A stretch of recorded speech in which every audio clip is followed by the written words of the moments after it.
You screwed up the lighting, Jay. We tried to get two that were... You're ruining the set. Hi, I'm Jay. I'm Kat. I'm Mike. And today we're doing a review Of the girl with the dragon tattoo. And Jay got the haircut for it. Yep. Plot us. Wait, before the plot, the opening credits are 9 Inch Nails video. Basically. Yeah, it's a music video. It's so cool. So, it's a drama, mystery, thriller, crime kind of movie.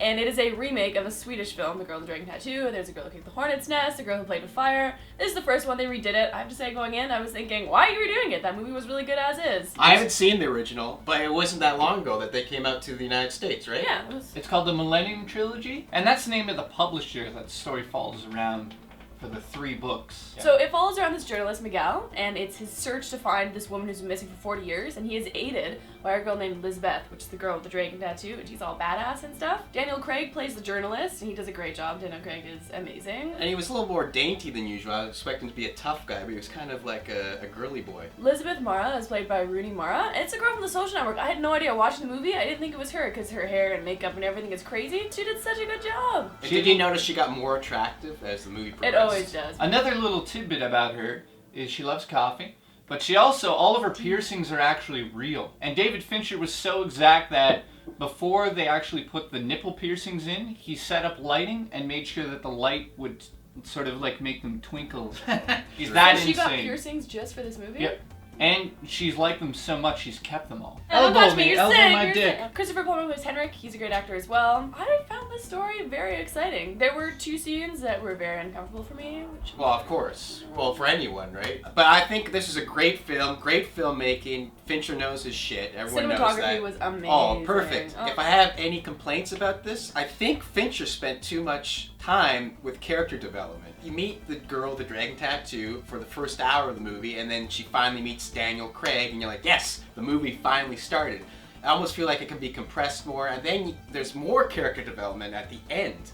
There's like 8 endings in this film. You're like, oh, this is the ending. No, this is the ending. The original didn't have so many endings. My point is, I think Fincher went overboard here, and he didn't need to make this movie as long as it was, and we didn't need to see that much of the character. However, at the same time, I wasn't sitting there going, time is it, I'm bored. I was into it the whole time. No, it was actually... But upon reflecting back, I agree. Well, the film is bombing. Financially, it's a bomb. Do you think they'll make them 2 more? Yeah, they already signed on. Okay. First of all, it came out on Christmas Day, and it's about murder and rape. In this day and age, it makes sense to me. Well, they wanted to get it out before Oscar season. Well, yeah, that was literally the only reason why. I think that the film itself is hard to translate from the book. The main problem with the story is that it has 2 main characters. I think that's why it's not doing so well, because you don't know what's really going on in the film. Daniel Craig, is he the hero? No, wait, it's the badass chick. And you want to root for James Bond. And to be honest, there's no stars in this, really. There's really good actors, but there's no huge Tom Cruise who can like really sell the movie. Daniel Craig, okay, did he help Cowboys and Aliens do well? No. Well, not even Harrison Ford could do that. I can't believe the bottom line is this: Daniel Craig, he's a talented actor, but he's not as good as, you know, they could have got somebody else. Could have been a star-studded actor, and it probably would have helped this film, I think, in the box office. That's a very strange argument. But to be honest, Daniel Craig, if you look back in his history, what has he done other than James Bond? The point is, he's a star. Point is, he's not really a major Hollywood star to me. He did a good job, but for me, it's like the 2 main character thing is a huge problem. It's just a hard story to put to screen, and obviously David Fincher did his best job that he can do this. For me, it's not David Fincher's best work. I think Benjamin Button's better than this, easily. This is obviously better than Aliens 3, but I mean... To be honest, not by much in my personal opinion. I give it a 7 out of 10. It's above average, but it's not like Oscars are gonna fly at this thing. Again, my major problem with the film is that too much time on character development. I feel like it could have been condensed at the beginning, condensed at the end, or even pick one or the other, whether it be long character development at the beginning or long character development at the end, not both, like it is. If I had to compare with the Fincher lineup, The Social Network's better in my opinion. But I still did enjoy this film. I gave it an 8 out of 10.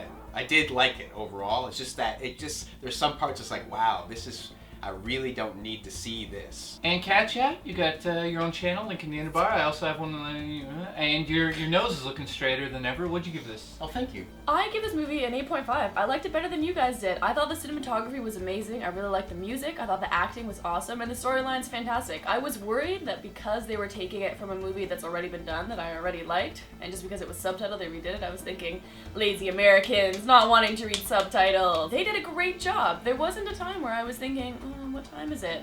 I didn't have that problem with the character development. I found it really interesting finding out about these people, and I didn't mind having the focus split between two main characters. Also, the way the mystery unfolded, I really, really liked. It left you wondering, and pieces all just fell into place so perfectly. Fincher does such a great job with that. The acting, and I just really What's that? You just kissed the acting. But for someone who's seen the Swedish original and this one, everyone wants to know which one's better. Strangely enough, Swedish ass. I think this one probably just because the cinematography and the music and just honestly the way the story is done. The ending, there's a little bit too many endings in this version. The Swedish one ends much sooner. You don't find out about all this other stuff. Strangely enough, I actually like this one. I really wanted to not like it, but I really enjoyed it. You just watch it like this. Let's give a shout out to the Game Chasers. Game Chasers! Game Chasers! Go watch it. You like Ghost Hunters? Check out Game Chasers. The first episode I watched, I was like, oh god, I'm gonna have to watch them all. Oh, I'm not even wearing a graphic tee. It's in my bag. Okay, get my way, please.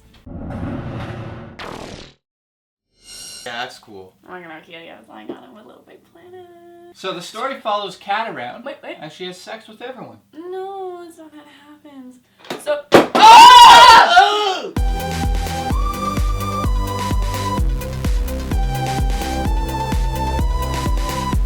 3 kilobytes.